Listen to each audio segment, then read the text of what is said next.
How's it going, Michael? It's good. Good to be back. Good to be live again. Wow, a lot of news this week. One big story. It is. What are we going to talk about? One big story. It's like 100 big stories, and like I think I was telling you, like I cannot get that Beatles song out of my head. What's it called? A Day in the Life. Day in the Life. I heard the news today. Oh boy. Oh boy. I think it's oh boy. Exactly. So we normally end our, and I'm just going to go right at this. Yeah, we normally end our podcast with something that I like to call "That's a Big Surprise," and it's normally a sarcastic look at something that's happened in the news. It's generally a funding or a shutdown or just something that was so obvious it was either going to happen or get reported at some point in time that it requires a little bit of sarcasm. And while I don't want to make light of anything that's happened in the past week, whether it's the guys at Binary Capital or Chris Sacca, who has been a phenomenal investor with a great track record over time, from Napster to Facebook to everything, really, and one of the biggest external shareholders in Twitter, and all the way to Dave McClure. I don't think any of the stuff that's been going on in the news, particularly the Dave stuff, is too big a surprise. But let's kind of just dive in on this, okay? Let's do it. Where do you start with this? Well, I think you start with Binary Capital, and I know that's not going to be really obvious to most people, but I think you start with Binary, and one of the co-founders, this guy Justin Caldbeck, and I just want to read, from something that was in TechCrunch a few days ago. What's the date on this thing anyway? June 30th, so only 3 or 4 days ago, right? So Justin Caldbeck resigns. And Matt Mazzeo, who, God, I could not feel worse for Matt Mazzeo because Matt comes from Lightspeed Ventures. This was Chris Sacca's kind of private venture capital fund. And Matt was the guy, according to Chris, not according to me, but Matt was the guy who really did all the legwork. Chris did the final approval, but it was a small firm. It was run really lean, and it was really just the two of them trying to figure out into what types of things they should invest. And they did a pretty good job at it as well. Anyway, this guy at Binary Capital, Justin Caldbeck, there were revelations that came out last week that said that he had examples have shown that he had, basically sexually harassed a ton of women over the years. Like, I love this, has harassed or preyed upon numerous female founders who'd met with Caldbeck in a professional capacity over the years. Now, it's not just like last week. It's not the week before that. It's over the years. And that just must mean who knows how many people, right? And, when we were thinking about what we should talk about tonight, I really said to you, I don't think we can let this week pass without running by this, particularly because a few weeks ago, let's get the exact timing on this, right? But a few weeks ago, we did, ATP22 and ATP23. And I told you I went to this breakfast in the morning and we did 2 episodes, right, featuring female entrepreneurs from the Bangkok Breakfast Network, and then the second one, Female Entrepreneurs in Asia, Part 2. Yeah. We talked about at least 8 women that I found not just amazing, but really inspirational. And part of the reason why was because just the headwinds. First of all, the headwinds against entrepreneurs are just so strong to begin with. Most people fail, but at least most men have a fighting chance. And most women don't. It gets so hard, really, in any industry, but we're talking about tech. We could back up if you wanted to and say, how about finance? I think you could walk up and down Wall Street and find it littered with people who would complain about sexual abuse, sexual harassment, and sort of the predatory tales of men. And I think really one of the phrases that came to my mind was that with great power comes great responsibility. Mm. Okay, and we'll get to the 500 startups thing, and at least there was some type of contrition there. Although to be fair, I don't think you can really punch somebody in the face for like 10 years running and then be contrite. Mm. Does that make sense? You know what I mean? Yeah, I can't just drop a chair on your head every day in silence, and then when somebody finds out about it, says, "Oh gosh, that was really bad behavior. I really shouldn't have done that," and I really appreciate everybody kind of jumping in and telling me that I shouldn't have done that in the first place. Who's punching who in the head here? Well, the guy who's being predatory and who's sexually harassing and sexually abusing women. Because here's the thing too. See, integrity is the thing that you do when no one's looking. Yeah, that's right. Okay, and I've been thinking about this for a really long time. That's not a phrase that just kind of popped into my head. This is an outgrowth of years and years of thought on this topic. And, it's like, what do you do when no one's paying attention? I'll give you the perfect example. And I hate to even use myself as an example, but like, Last night, I went to a parking lot for my motorcycle, right, for my scooter. It was 40 baht. All I had was 25 baht on me. That's it, in cash. That's it, all I had. It was raining outside. It was late. And I said to the guy, look, I'll come back tomorrow with 15 baht. The only problem is I don't speak that much Thai, and he didn't speak any English. Okay? I went back today, and I gave whoever was sitting in that chair 15 baht. And the guy was like, no, you don't have to pay. I'm like, no, this is for yesterday. And no one knows and no one cares. And 15 baht, frankly, is 45 cents. But like that's the rule. Like there's certain acceptable behavior. Anyway, let's go back and talk about this. So this starts in my mind with binary. Okay, because this is really the beginning of it. And if you look at, so Justin was a poor behavior, right? And then it turns out that his partner was not above the fray either. And I forget his first name, but Mr. Teo resigned as well. And now the two basically general partners for this fund are gone. Now, it's interesting, right, because the limited partners look around and say, oh, my God, what are we going to do and how are we going to manage this fund? But deeper than that, the investee companies say, if you just put another man in charge or somebody out of this organization in charge of that, we want to buy back all of our stock. At whatever you think the fair market value is or whatever the last price was it traded, we want to buy back our stock because we don't want to have any association with you. This is a powerful thing. You don't really see this so much. Secondary purchases of existing stock by the founders, right, or by the company itself, really just saying, I want to disassociate myself with you. And this is really all just because of sort of predatory behavior by the two co-founders of this firm. Okay, but they did get emails from some of the companies in which they invested, and this company actually invested in some great companies like Snapchat, Twitter. Like these guys were not investment idiots, and they had just raised another $175 million fund, not all of which, or not the majority of which apparently had been deployed. But here's what happens, right? And I was talking to somebody else about this today.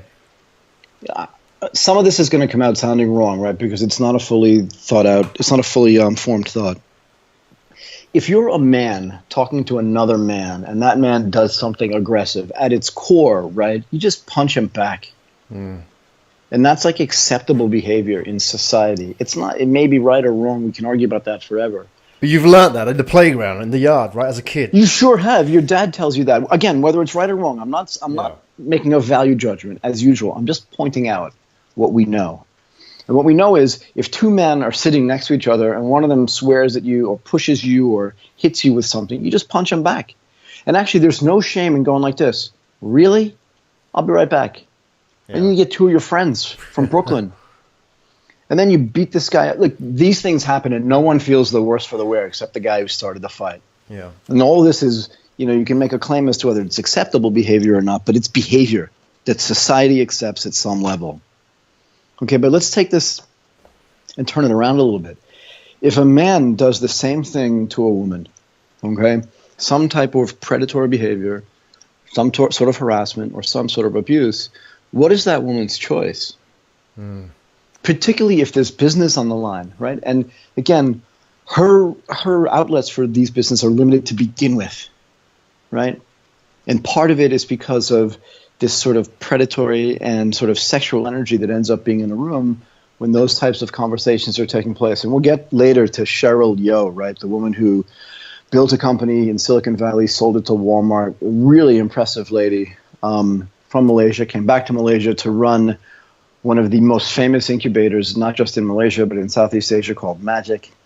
And she was doing deals together with 500 startups through Dave McClure. And she wrote a very long blog post about a whole bunch of experiences, which I'm sure you've read. Stinging, very stinging. Anyway, the point is that woman has no outlet and no recourse. None. Because if think about it, let's use the same example. She goes to her friends and says, that guy did this to me. And in most cases, those women are going to go like this. Oh, shit. Okay. Look, don't say anything. Yeah. What a jerk. We'll get past this. He's an idiot. He's a jerk. We know that. We knew that going in. This behavior is not completely unexpected, right? But look, let's just soldier on. You'll get what you need, and then you'll just move on, and you'll forget about it. Yeah. Suck it up. Just suck it up. But we know. So this is what's been going on, and this is what happened to Callback, and clearly this is what happened to Dave McClure as well. And I think Chris Zucca came out before the New York Times actually printed a full-fledged story about him. And, his apology was more like he'd taken it off a stock photo. Oh, wow. Right? And that's okay, right? I mean, at least at some level, the guy came clean. And at least at some level, McClure came clean. But we can talk about why this is really important and why this type of behavior is just completely unacceptable. Look, like I said earlier, sometimes saying you're sorry, it just isn't enough. Okay, and I'm gonna make a couple of equivalencies here, right? Let's talk a little bit about this. Anyway, so the binary guys, they basically shut themselves down. Okay, and then as soon as that happens, right now the door's open a little bit, and now some women feel a little bit more comfortable coming out and saying, okay, should I talk about this? Maybe I'm still a little bit afraid because just because that happened doesn't mean it's okay for me to come out. These are still extremely powerful men. I would guess, although I don't have the stats in front of me, right, that something over 95% of the venture capitalists in Silicon Valley are male. Yeah. Now, now women have been late to this game, and we can argue again about what the hiring policies are like and who's really qualified to do this.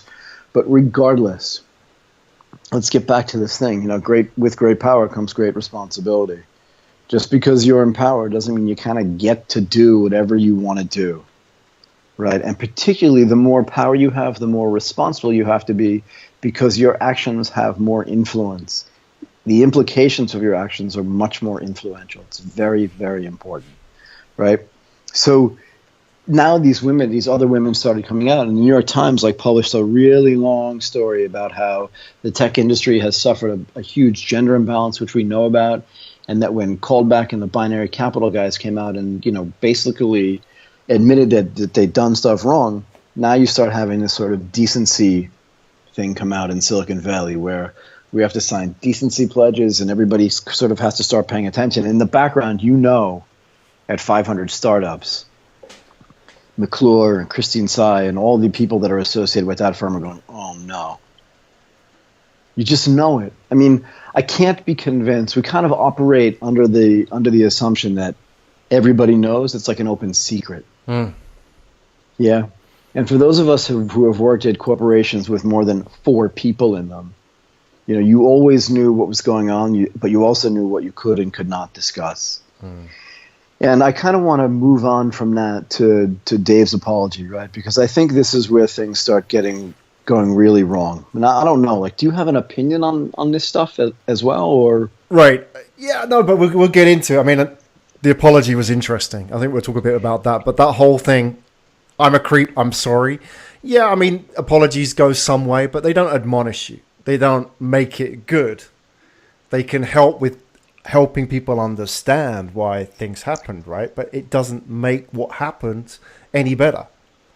No, and it's quite a heartfelt apology from Dave McClure, but as I said, it doesn't make what he did any better. So it's kind of interesting to see he was trying some damage limitation. He knew he was screwed.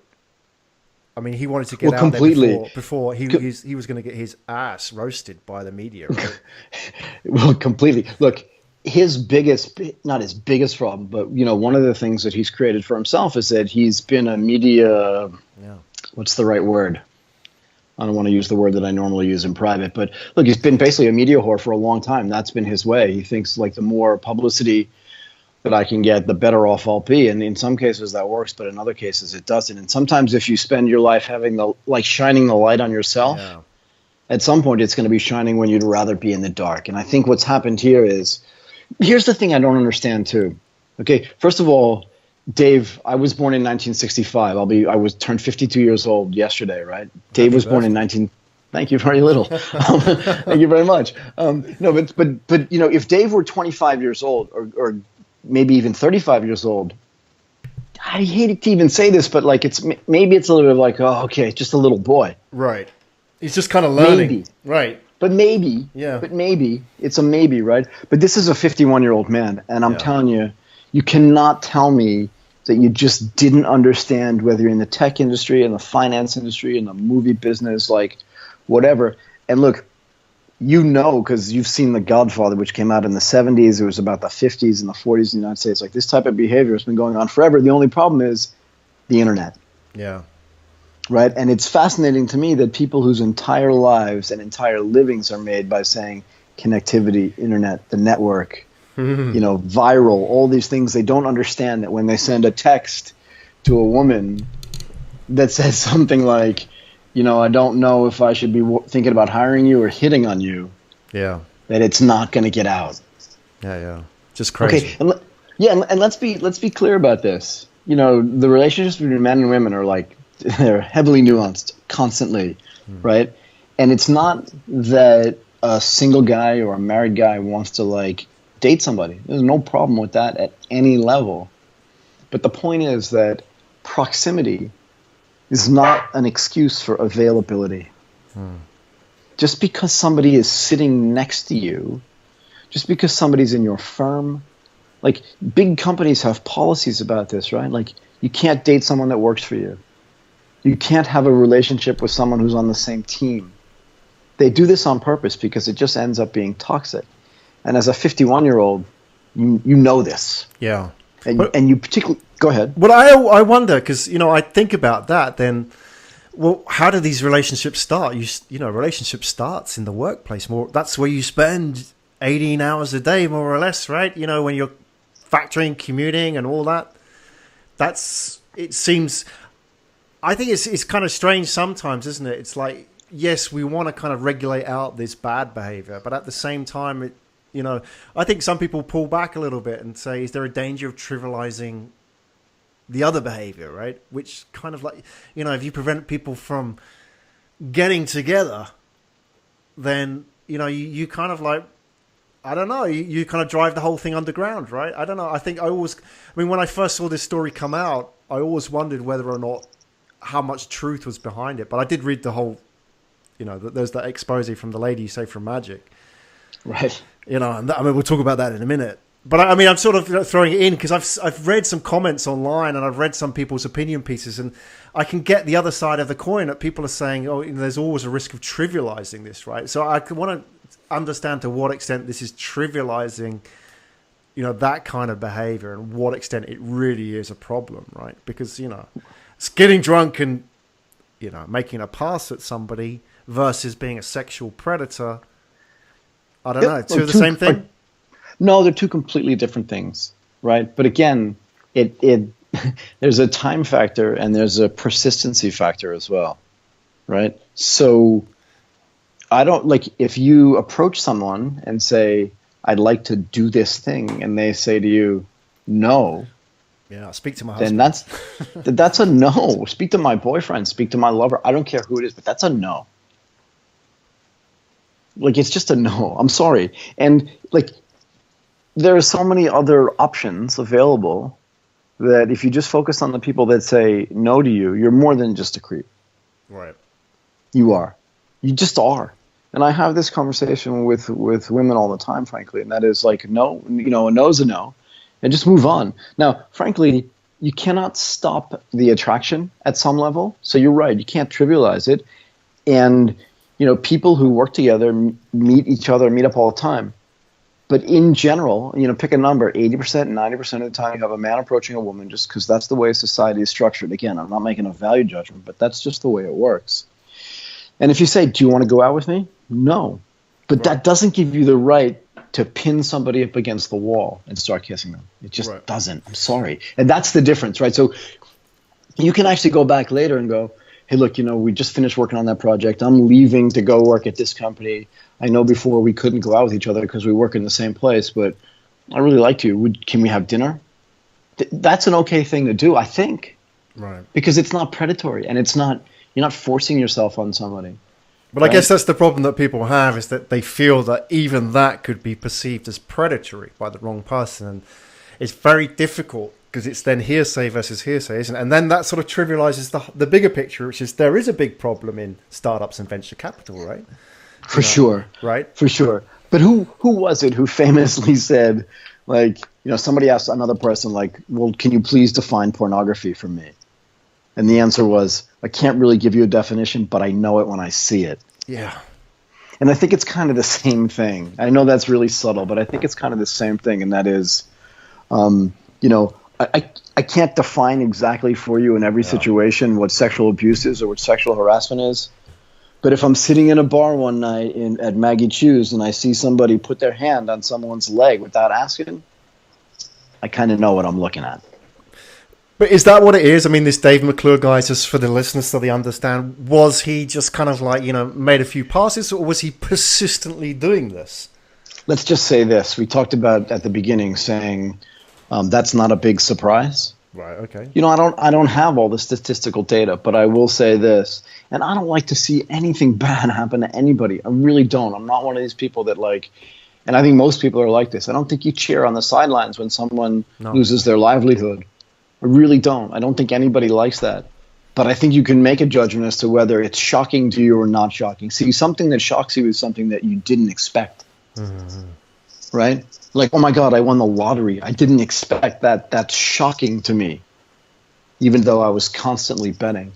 But when the entire persona around your firm, remember we talked the same thing. We had similar conversations about Travis Kalanick, right? Yeah. We talked about how the macho sort of, I'll knock everybody down to get this thing to work mentality that was pervasive and maybe still be pervasive at Uber. You can't convince me that the people that were at 500, whether they're in San Francisco or in any of the 60 countries where that thing operates, didn't know that this was going on, and that includes the limited partners, because no limited partner in any business, whether it's in a hedge fund, in a venture capital fund, in a private equity fund, has never it's so unlikely that they didn't even go out to dinner with the person with whom they were investing. Okay. Now you'll see. I just want to go through some of this. I want to unpack it a little bit, right? I just want to read through from this, right? Where is this thing?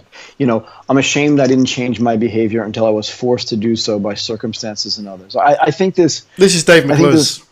This is his. This is his. I'm a creep. I'm sorry. Yeah. Okay. And frankly, I think when you're writing something like this, you take the logo of the Cat in the Hat guy out. I'm sorry. I just think it trivializes it, and I probably deserve to be called a creep. Like, this is supposed to be. It doesn't rhyme anyway. I'm creep. I'm sorry. It needs to rhyme with the Cat in the Hat logo, right? Yeah, it does. It does. I've read Green Eggs and Ham. I know the way this whole thing works. My parents read all this stuff to me when I was a kid. And remember, this starts way back in 2000 and something with Sarah Kunst, who says I went there, I applied for a job. And this is where he said, I don't know if I should be hiring you or hitting on you. Right. And again, if you go back and look at some of the SlideShare stuff, and we'll get to SlideShare in a second as well, because the founder of SlideShare came out and said, I never had a bad thing happen to me. Yeah. And Dave was one of the guys who funded me, even though none of the other male sort of venture capitalists that I talked to funded me. Now, she does say in her post, that she's the CEO, but even at the time, she would go to some of these meetings, some of them, not all of them, with her husband at the time. It's pretty hard for someone to hit on you when your husband is there. Yeah. I don't know. And I'll be honest with you.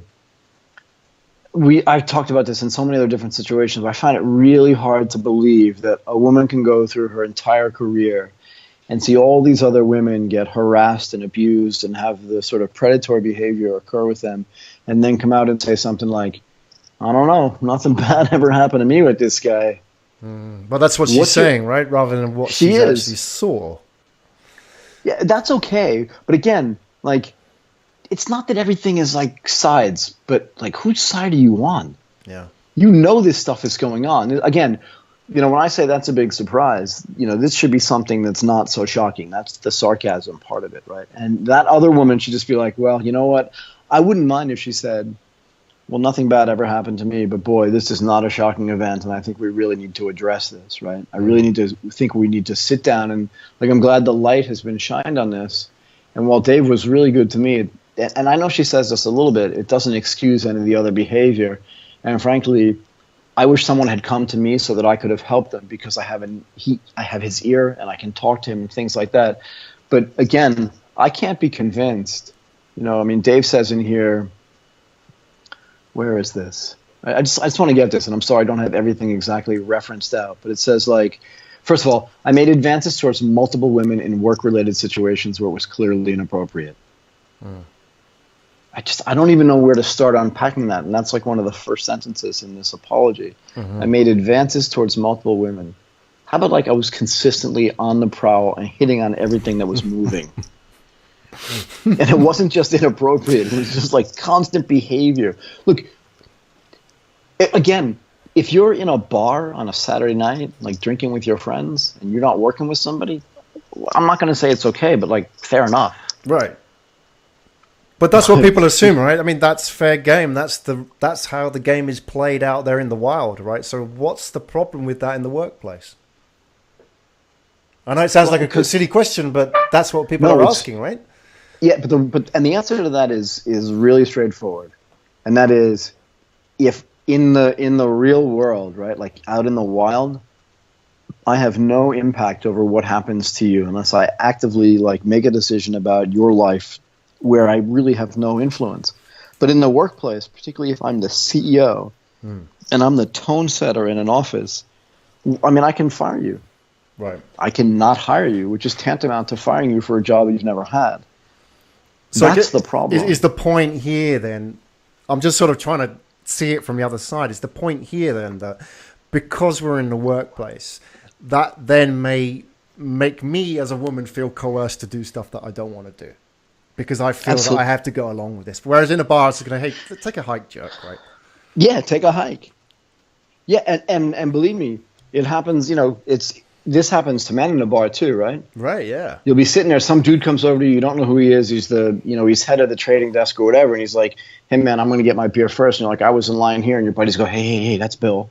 Remember? Yeah. He's the guy that's in charge of that thing, and you were going to apply for that job. And you're like, oh, okay, that's fine. But see, the problem is, and I'm generalizing, right? But like when there's sex involved, like all bets are off. It's just not fair, because in almost all cases, a man is stronger than a woman, right? On the margin, I'm not saying always, right? Sure, there are plenty of women that are ridiculously physically strong, but on the margin, that's not always the case. And what that means is that, you know, even having the conversation is maybe okay, but that's a maybe. But, you know, we can run through that thing that Cheryl wrote, you know, shedding the light, you know, from creepy comments to sexual assault. Like, assault is different. It's the same thing. Here's the thing. If you're in that bar, right, and people actually watch you, you're a guy, you approach another guy, and he's, you know, stepping in front of you at the bar, and that guy punches you, and everybody's seen it in public, right, you can punch that guy back. And if later you're applying for a job or whatever, and you have like a record of that, and people sitting there watching it, like you've got the physical scar on you of that guy punching you. And there are laws around all this. There are also laws around sexual assault too, right? But think about it. A woman like Cheryl, who is amazing, has kept this inside, and she's very successful too. Doesn't necessarily need anybody's help, but see, other people rely on her. She's an incredible lady, and if you meet her in person, which I have done, and you just listen to her talk, and you can sense like the drive and the intelligence, and then you figure out that, like, you know, just because you're in an apartment with somebody it doesn't mean anything. It doesn't mean anything, and I can't believe that, you know, okay, if that was 4 years ago, that makes you 47. If it's 5 years ago, it makes you 46. It's just not good. It's just not good enough. For me, okay? And if it's taken years for somebody who's like filled with integrity, like Cheryl or any of these other, I don't know the other women, so frankly I can't comment on them, but I've met Cheryl a bunch of times. The whole idea is that she's actually calling this my personal account of sexual assault. Okay? She tells a story of, you know, being in her apartment with a bunch of other people, having whiskey poured for her as well.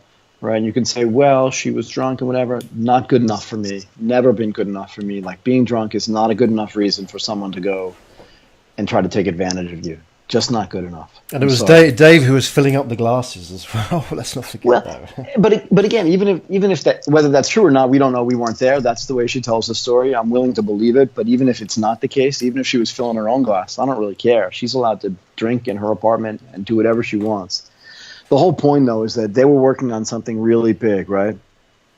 Okay, that he had tasked her with raising $10 million for the fund that Kylie Eng was going to run. Okay, that's the 500 Durians fund that's in Malaysia.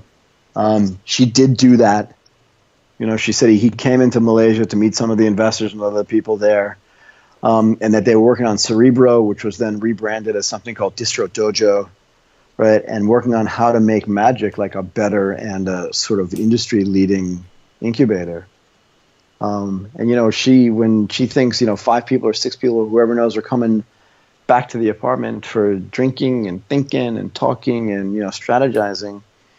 But if the one person, like for me, and I don't know, I mean, I think for most men, like you just get uncomfortable when you're sitting alone with someone who's not your girlfriend or whatever. Right. You just leave and excuse yourself. And if they ask you to leave, well, I don't care if you're 6 sheets to the wind. I think you just get up and leave.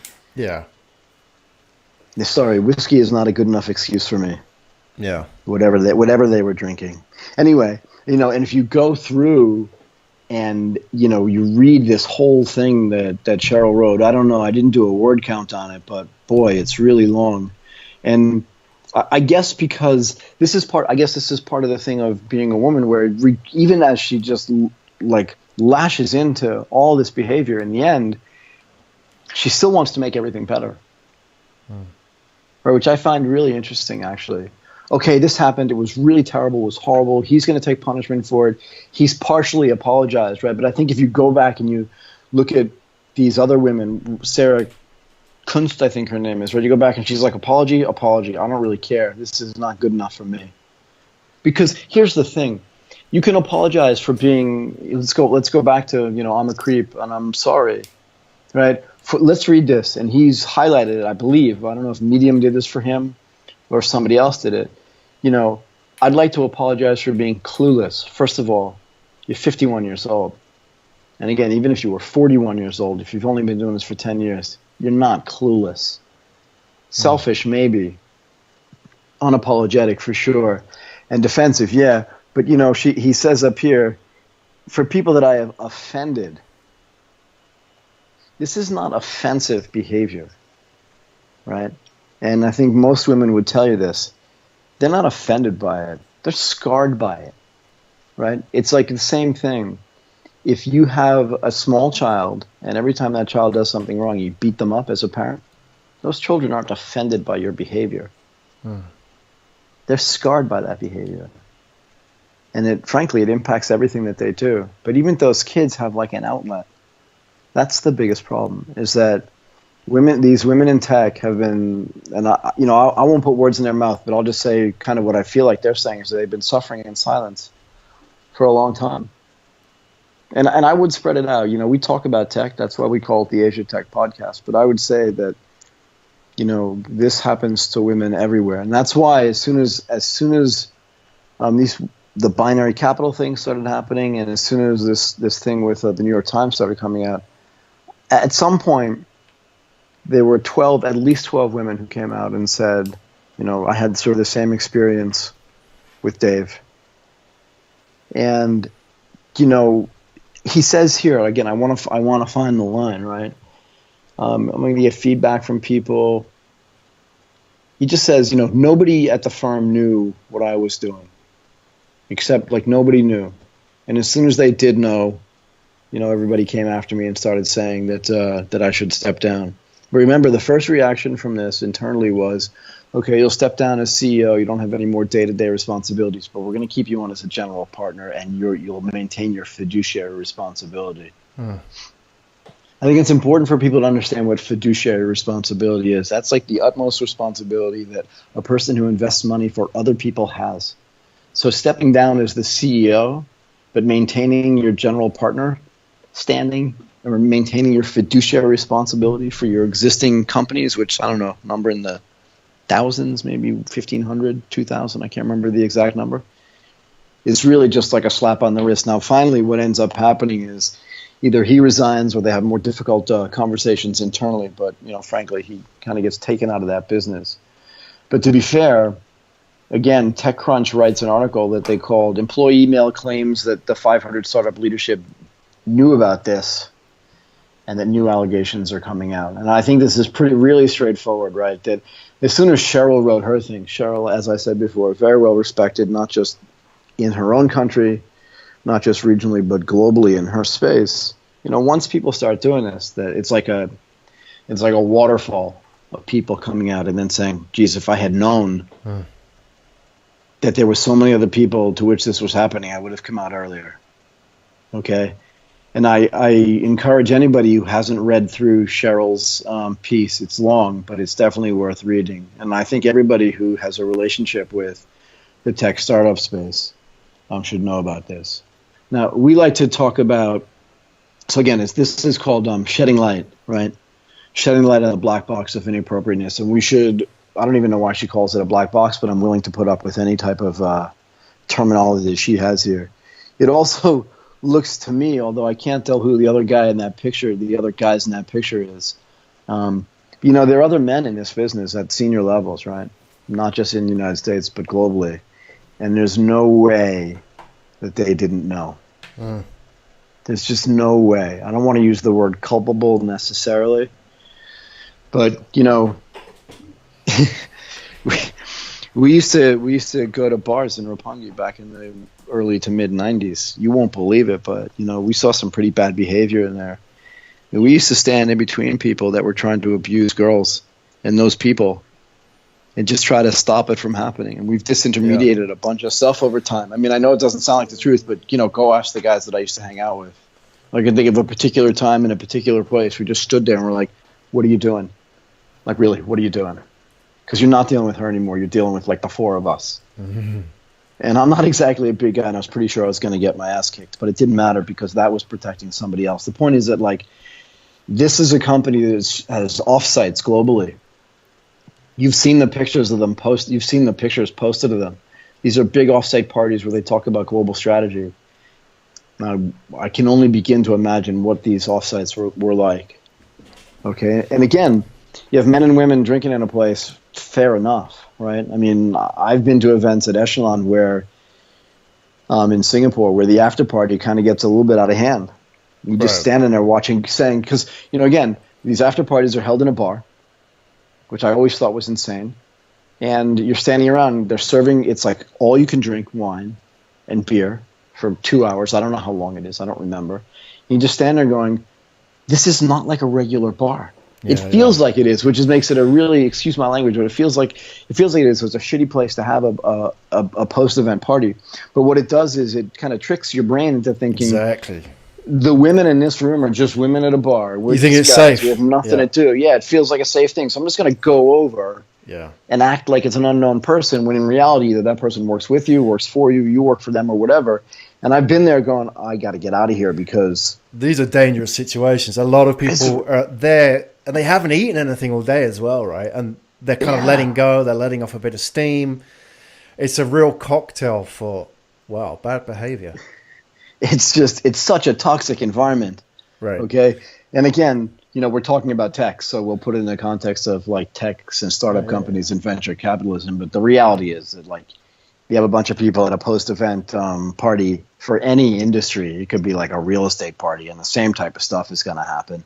But again, it's not a problem if it's two. And here's the key, right? None of this is a problem if it's consensual. Yeah. I really don't think so. So you talked about this earlier, right? Like if someone is working for, not me, but let's just say for me, right? Sitting on in a place, and I say, hey, let's have dinner. And they say, sure, I'd love to. And if nothing bad ever happens as a result of that, nobody loses their job, nobody gets an extra promotion, it's just a nice thing. You end up like having a great lifelong relationship. You have kids together. Everybody's happy. There's no problem with that, actually. And I think if you go and look at statistics, a lot of people will say that they've met their partner exactly. at their job. But what if that woman was to turn around and say, he asked me for dinner, I went to dinner only because, my promotion was riding on it. If that relationship sours, then this is the sort of the grey area, isn't it? Because I guess what people are trying to work out is what is the line in the sand, right? Should you just sort of say, I mean, we're seeing a lot of like these decency clauses and stuff like that being introduced into companies now, right? people are having guidelines laid out for them. I think people need something to understand, right? Because, that situation you talk about in the bar, how do people behave? Because you get a lot of young people go into that situation. People don't want to go in there and end up causing, a real ruckus because they got drunk and said something to somebody, which was maybe said in an innocent fashion, right? So I guess people, could be. There's going to be a kickback from this whole saga, right? And that's going to get people scared, isn't it? So I don't know. I mean, I can imagine people want to know. I mean, it doesn't have any sort of knock on for me because I rarely go to those situations. So I stay away from them, right? And I'm exactly. It's kind of like I know where things can go wrong, right? So I stay away. You just kind of avoid these situations, right? Yeah. I mean, again. But if you're forced into that situation. Yeah, if you're forced to be in a situation, okay, like just be on your best behavior. Right. But with drink involved, you empty stomach drink. Yeah, I don't know. I mean, have a little bit of self-control. Like, be an adult. I look at the pledges for decency and stuff like that. I think anybody that has to sign a decency pledge is not a decent person to begin with. Right. You know what's right and wrong. And you know what's right and wrong in almost all situations. If I asked you, here's the thing. If you're a guy in a room with another guy, or a lady in a room with another lady, and one of those people starts misbehaving, and your friend goes, dude, really? Yeah. Not here. In most cases, you'd be like, oh, shit, you're right. That is wrong. Right.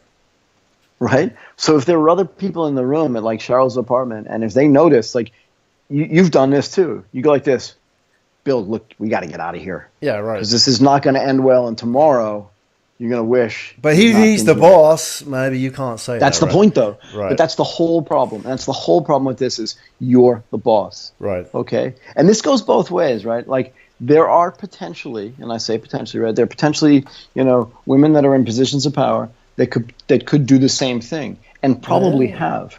But statistically, it's a male problem because there are more men in charge than there are women. So, like, it just gets back to the core of this whole issue, right?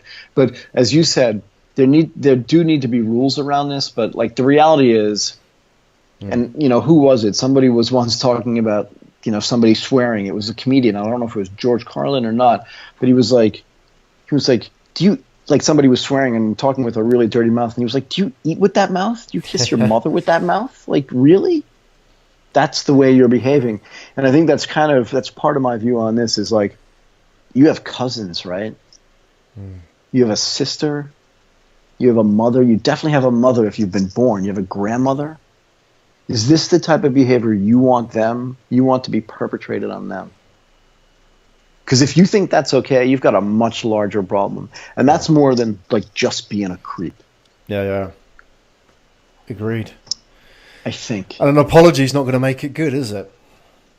No, because it's just like, 25 years later apologizing to somebody for, for beating them up every day. Look, I'm really sorry. But now every time you see somebody raise their hand, you get nervous that they're going to hit you because this has been happening to you for the past 25 years. Yeah. Right? And I don't want this to be one of those things where, like, there's a big furor made about this, and then, like, 2 weeks later, everybody forgets about it and goes back to work. Okay? Because it's just the wrong way to behave. I think most people, if you're smart enough and you're educated enough and you're motivated enough to be in this industry and in this environment, you know what's right and wrong. Don't do the wrong thing. What good is going to come out of this? I mean, let's try and find the positive. I mean, there was definitely good in the fact that a whole bunch of women came forward and they probably kept their stories to themselves, or maybe, within their closed circles for years, right? So that's good that that's out, right? So those women have now got a voice and they're not sort of stifled by, the culture of the organizations they work in. But long term, what good will come out of this? Well, I mean, hopefully, here's the thing too, right? Is that there's a macho culture around, I saw Dave do that thing, but I can't say anything to him, Right. I just can't do that. He's part of my tribe. Yeah. I can't do that. But the reality is, I think that, and again, for lack of a better term, like, a real man would stand up and say something. And when you shine a light on bad behavior, you just want to make sure that light's there forever. Now, you're right. The pendulum has the potential to swing way in the other direction. It's like, when is it not okay at work? And I've seen this happen, right? I saw this happen a lot. When is it not, like, if you walk into a building, right, and you're my colleague, and I go, geez, that's a great tie. Where did you get that tie? Right. And you're like, oh man, I was in New York over the weekend and I got this new Xenia thing because it came out with a new collection. That's okay, and no one's going to complain about it, right? So when is it okay to say something? And again, people will yell at me for saying this, but when is it okay to go, that's, you bought a new dress, right? When is it okay, you're just innocent, for me to go, that's really pretty and it really favors you, it flatters you? Right. Like there's a part. Is that harassment? I mean, if you were the boss, would that be harassment? I don't think so. I think you have to be careful, but I think Right. that's okay. I can give you a compliment, right? Because I can go like this. Did you get your haircut? Yeah. I think it really flatters you. Right. But what I can't do is say, that haircut and that new dress and you look really great, but please, just tonight, just one time. Yeah. Right. Because that's the difference, right? That's the difference. And there can't be caveats. If you let me do this or get away with this behavior, then you can have the benefits of some other behavior. And if it feels like there's a quid pro quo, it's wrong. Yeah. It's just wrong. I think that's the problem, isn't it? That there's a lot of trivial stuff around this whole area, which kind of, I think, distracts from the bigger picture, right? I mean, like, for example, walking into the office and saying, hello, ladies. That could be classified by some organizations as being harassment. That's the kind of trivialization of the whole matter, I think. There are some really important issues and some really bad behavior going on. We need to deal with those and not Agreed. let that sort of trivial stuff become the discussion point, right? Because then people say, oh, well, does that mean I can't do this now or I can't do that? Which is fine, but I think, that kind of takes away from what we're really trying to do here, is to root out I don't know if the sickness is the right word, but it could be.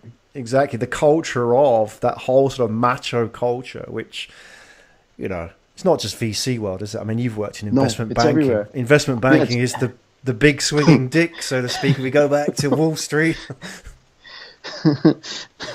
But it is what it is, right? But I mean, we used to say to each other, like, dude, seriously, and again, excuse my language, but like, if that's the only way you can get laid, that's a problem. Yeah.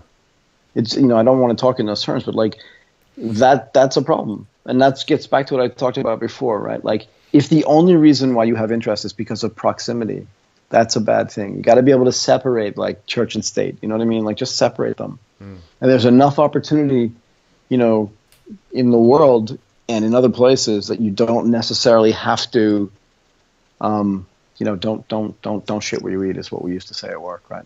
Yeah. It comes back to haunt you. It does every single time. It never ends well. But here's the other thing too, is that there were so many times at work where someone would come over to you and say, like, I just want you to know, like, no one knows this, but I'm having a relationship with Tommy or whatever. Yeah. And you just go like this. Everybody knows. Yeah. No, seriously, everybody knows. Yeah, exactly. Because, like, it's so hard to keep a secret, particularly when there are humans involved. Yeah. And particularly if that secret started, like, at a Christmas party or at a holiday party or at someone's, summer barbecue, like you said, where there's alcohol there. The whole idea is, again, if you're gonna go, just like don't shit where you eat, because it just ends up being problematic later. Like, nobody ever comes out of it okay. Ever.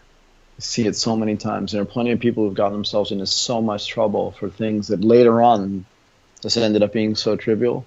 And you knew it when you were doing it. You knew it when you were doing it. Like, for the 5 minutes of pleasure or enjoyment, it's just not worth it. Just this one time, it's just not good enough for me. And again, if you're a 25-year-old and, like, no one's taught you and you've had bad sort of mentorship from your mom or your dad or your family, whatever, I would even say fair enough. Use it as something to learn from. I mean, you're 51 years old. Yeah. I just find it problematic. And remember, it's not about being like a womanizer. You can say whatever you want about that, right? And we can argue about this until we're blue in the face. Like, if you're a single dude or a married guy, you got a girlfriend, like, that's your problem. And as long as it's consensual, you ask somebody out and they say yes. Right. I'm not making a value judgment on that. All I'm saying is, if you ask somebody out and they say no, yeah, hey, guess what? It's a no. Well, that's good to hear, though, isn't it? Because I think that's what people worry, is that you're going to try and regulate out that kind of behavior in the, I'm not talking about being predatory, but being a womanizer, for example, because, you know, whether or not you think it's a good thing or not, it's not necessarily a predatory thing, right? In the wild. I mean, outside of the office, fine. If you want to behave like that, if you want to hit on every single woman, that's fine. But, you know, you're not forcing yourself upon them, right? No, I mean, look, there are plenty of men and women, right, who do the same thing. So just walk up, hey, what are you doing tonight? Okay, no, fine. Next. Hey, what are you doing? It's a numbers game. I'm in. Perfect. Whatever, right? And that, like, is it good or bad? Again, I'm not going to make a value judgment, but societally, that's okay. But what's not okay is it's dark in here. We're alone. I know you didn't expect that, and I'm going to push you up against the wall. So here's the thing. We talked about this when we talked about the female entrepreneurs back in 21 and 22. One of the things I said, and I guess, you know, we don't get is we'll never see it from their side. You know, because if I hear this, I mean, if a man said this kind of thing, my sort of initial macho reaction is just harden the frick up, right? You know, just man up. That's what we say. Man up. It just suck up. You know, like, didn't you learn anything in the schoolyard? That's the sort of the very macho default response that I've been indoctrinated with, right? And, you know, I will never know what it feels like to be on the other side of that as a woman, right? So it's kind of hard for me. It's difficult to empathize, but I guess that's the purpose of talking this through, isn't it? You kind of having to put yourself in their shoes, because I can't see it as a man would see it, because it is different, right? Yeah, I cannot see it as a woman would see it at all, because like you said, but I have to, so what I have to do is I have to rely on their leadership and what they say is the right way to behave, right? But again, remember this. Let's go back to the bar example. If you and I are standing in a bar and you do something I don't like and I punch you out, you might even get up and go, wow, that's a tough guy. You're on my team now. Right. Like, wow, I didn't expect that from you. I underestimated you. You're a lot cooler than I thought.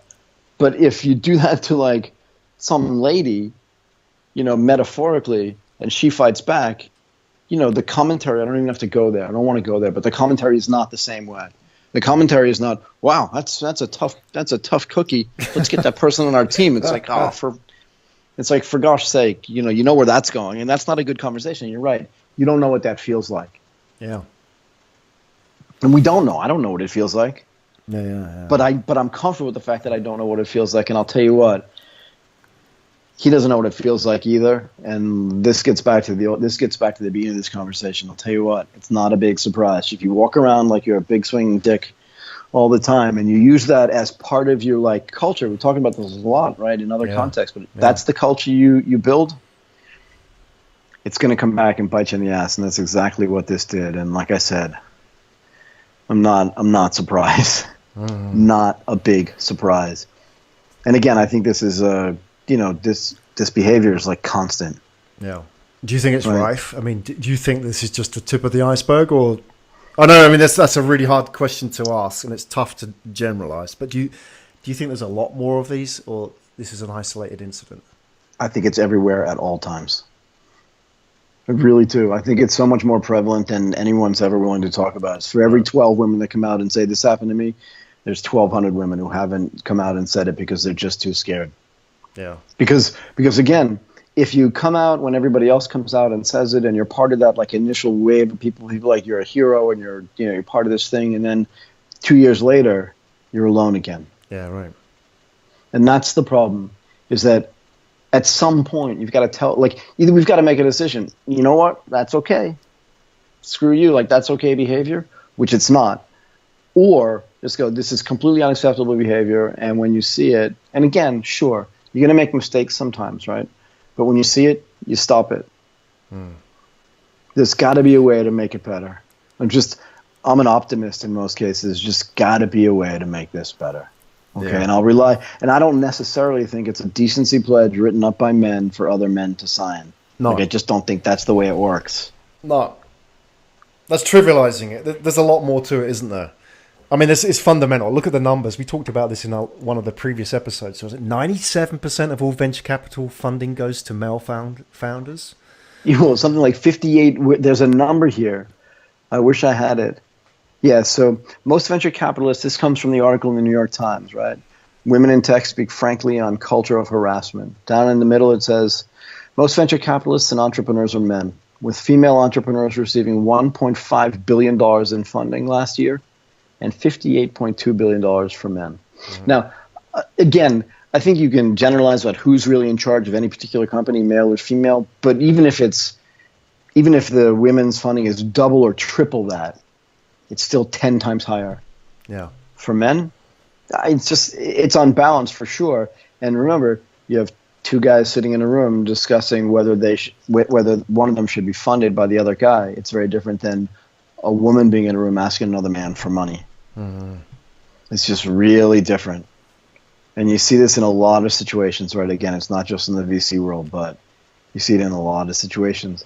And to be fair, when I was at Morgan Stanley back in the early 90s, like one of the best, if not the best and most successful fixed income salespeople was a lady. Yeah. Yeah. I mean, she was awesome. And she was a tough cookie. And she must have, I was going to say, wow, to survive that. But particularly in that office, that's what, 27 years ago or 25 years ago. That was a tough macho culture as well. Super. Yeah. Was it the Boiler Room movie where they used to say? No. This was Morgan Stanley. This was like the bluest of the blue blood. This was like a very sophisticated, very kind of well-behaved trading floor. But even in that context, for a woman like that to succeed, which she did do, and she did it very well, you had to have been impressed. I want to go back to one more thing because we talked about this earlier. Okay. And this is from the apology, I'm a creep, I was stupid, or whatever it was called. Like, I'd like to state clearly, and I'm reading, that my past actions are most certainly my own fault and responsibility.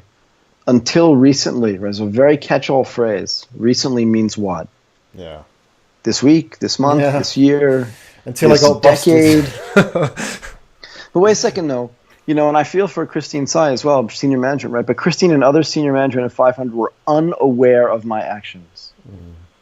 I just say, look, I don't know. I don't have the facts or the details, and I've got no evidence. But really, really, it goes deep though, doesn't it? I mean, there's so many issues that this pulls apart on Earth. It's a very complicated twine of different threads, isn't it? It's not just about female entrepreneurs, but it's the whole culture as well.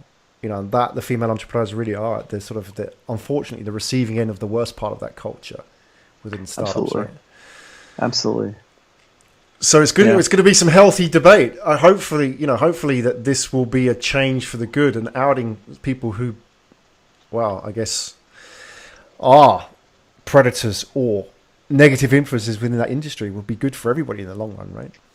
Yeah, I mean, I want to get to a point where this type of behavior actually is a shocking surprise. Yeah, right. Where people are like, oh, my God. I mean, I'll put it this way. A lot of people have contacted me with things like, surprised? Not really. Yeah. Okay, so this is not just me. This is me like as a voice for other people who have voiced their opinions to me, and most of them are like, yeah, not a big surprise. So I don't think it's just you and me that are having this view on this. I think there's a lot of quiet going on right now. People just shaking their heads in the dark somewhere. And if we can give them a voice, that's fine. And if I take some flack for this, so be it. But I just think at some point you got to stand up and be counted on this, and I'm happy to do it. So yeah, well, it's good though. We aired it.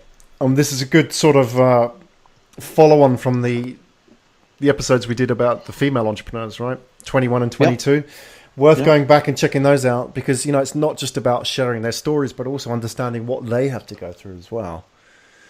I'm not saying they've gone through something like this, but it's that whole culture, isn't it? So, yeah, absolutely. And hopefully we'll get some feedback from them, and hopefully, they'll give us more information, whether it's directly from somebody or if it's anonymous. I'm happy to hear it. And I'm, we say this all the time, but like, I have an opinion, but I don't have a monopoly on the right opinion.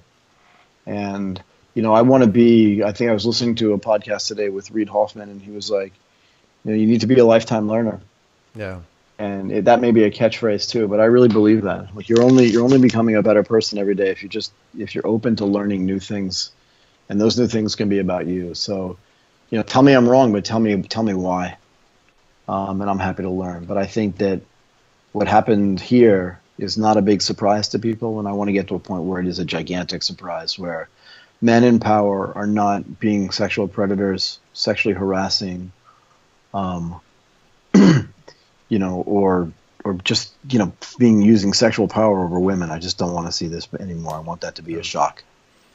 And it's a better world for us guys as well, at the end of the day, you know. Yeah, frankly, it makes our lives a lot easier too. Exactly. Right, because I don't want to get looped in. I don't want to get grouped into the same thing. But if there are other men out there that are sexually assaulting people on a regular basis, and those aren't my words, I'm reading from Cheryl's stuff, right? My personal account of sexual assault from Dave. I didn't tell her what to say. She decided on her own. And I'm sure she thought a lot about this, right? But anyway, I think maybe we should end there. I think we've spent enough time talking about it. But I just want to make sure that we're shining a light in the right places. We certainly are. It was a tough subject to cover this week, but I think worth getting it out there and airing it. If people have opinions, feedback, comments, Facebook, Twitter, let's run through the links for everybody, Michael. Yeah, so you can DM me on Twitter at Michael Waits, or at Asia Tech Pod. Hashtag it Asia Tech Podcast to us.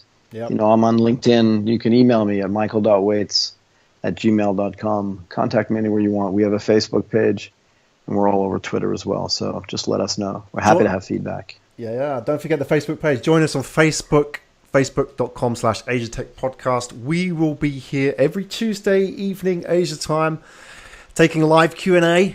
Join us for the live session. We'll see you there. Thank you, Graham.